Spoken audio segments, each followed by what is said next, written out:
Hey guys, I wanted to give you a quick little tip sheet for those of you who are recording your great teachers videos this week. We're in week 4, so the bar is going up. A lot of you did some really wonderful work with the professional introductions. And one comment about that before we leave is a thing came up in the professional introductions in some of your tapings, which is to say that there's this thing called upspeak, and it's when the end of your sentences rise on an up pitch, and don't do it, or be mindful of it. Look for it in your videos. Re-record if you can. In English, our natural end of a sentence wants to tend to fall in pitch, and so we normally end things right down here. So that's the natural inflection, and when we up pitch at the end of a sentence, we do it often with a question. Hey, do you want to go out tonight? Gosh, do you want chicken, or would you rather prefer if we had beef?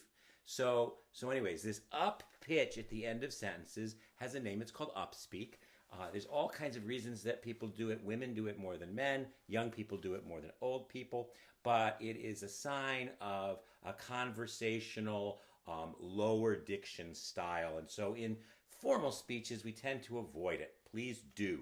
And look for it in your videos and in the videos of your colleagues. So down with upspeak. So that's one little piece of feedback. Now for your great teacher speeches, just a couple simple things. Some of you are doing it and some of you don't. First of all, stand. Stand if you can. We will like you better. Your energy will be better. The audiences will take you as more credible, as more powerful, and more energetic. So stand. This is a pretty good shot. Trying to get from head to midriff, head to waist. I kind of really like the head to waist shot if I can get it. I'm lucky. I have a selfie ride tripod here, so I can get this camera angle. It's straight on as opposed to up my nose nostrils. I'm looking for, this is a pretty good frame if you can see it. I'm in the guest room. I have day lighting and a light on. So be mindful of the lighting of your face. We don't want you to be cast in shadow. Anything you can do to get sort of basic lighting on you will help your face read better. It will help make the video look more professional, and so on and so forth. What do I have on my list? I say stand. Be mindful of your background. Now this is just a guest room. It's nothing fancy, but it's not interfering. I've got a plain wall, I've got a whiteboard, I've got the wardrobe. So that'll work. I'm getting some really funky stuff with the lighting. Apologies, my phone isn't reading the lighting camera, but we're not professional videographers. We're just using our iPhones as best we can, but we still can make little modifications to make it better. So camera angle is best if it's straight, or even slightly down. If you're recording off of a computer, if you can get it stacked up on books, or stacked up on far, or put it on a shelf or a bookshelf, something so that the camera angle is straight, as opposed to going like this. We hate you when you're like this. We look at your nose hairs, your face looks weird. It feels like a selfie. So we want the camera angle to come up like this, or even the fancy people do it like this. Now I've moved. You can see the lighting has shifted on my face. It's not as good as a fully lit, so I'm moving back here. I'm hoping that my it's bright today with the sun, so my camera doesn't like it when I come up close. All right, so I'm standing back here. Let me see if I can get the camera to, there it goes. The light meter's awful. I don't know what's going on with my camera. But so again, this is not, you're not getting any points off for this, but I want you to be mindful of what you're sending and set it up as best you can. It's also great if you don't have a selfie or a stand or a bookshelf, get a brother or a sister or a sibling or a cousin or a date, moms, dad, aunts, uncles. Anybody else can be the videographer and hold this for you to tape your great teacher speech. These are short. They're 5 and 10 minutes long. Please, invest, recruit your friends, family, and ancestors to help you for 2 good reasons. A, you'll get a better camera angle, and B, you'll actually also be performing for an audience, which is great. It's horrible to record it's horrible to do speeches for family members, but once you do it once or twice, they get over it.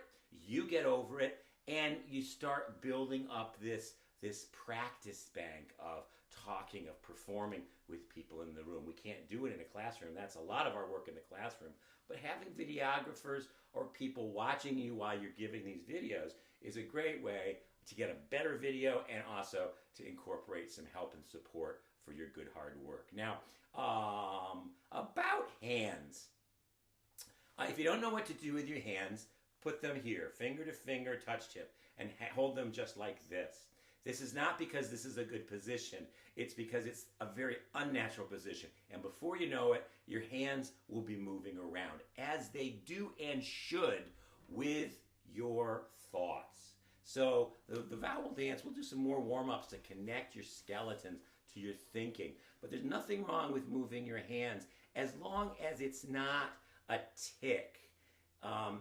When hands become like fixing your hair 1,000 times, we hate you. But when they're just hanging out, working for you and supporting your thought, we love you. And you have your own gestural vocabulary. You'll make your own kinds of things, but that's okay. That's part of the communication. Be mindful of your drag, your hair, your glasses, hats, your outfit. I choose when I'm teaching this black shirt in video. It's in my closet. It's easy to put on, and it helps clarify, formalize, simplify my drag, my outfit. It's really good for my hand gestures so you can see them. I learned the trick from my mom, who was an interpreter for the deaf. She always wore black or dark colors when she was interpreting, that both highlight the hands so you can read them, but they also highlight the face, where all of the expression and the communication happens. So we really like to see your eyes. We like the camera, your eye focus to be at the camera, not reading a script.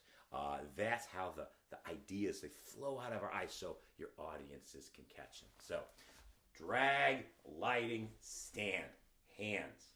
What else did I say? Background, styling. Oh, so the last thing I need to say is at the end of the speech, I've talked a lot about a bumper sticker version. And the bumper sticker version is a tagline. There may be lots and lots of things in your story about how wonderful your teacher is. But there's one thing that you really want to focus on and send out to the audience, the focus, the takeaway, the main point. My great teacher, Miss Levine, that third grade teacher, she was great because she made me feel part of a community, not just a classroom. A community, not just a classroom. My sixth is a story about my grad student advisor, Wendy Steiner, was great because she taught me to take my own ideas seriously. My own ideas seriously. So that's what a bumper sticker is. It's a short little summation, a concise, succinct summation. It's the kind of stuff that marketers use. Just do it. That they put on logos and make slogans. So that's the kind of condensing writing you're looking for in that she was a great teacher because ba-dum, ba-dum, ba-dum. It should be that short. It should fit on a bumper sticker.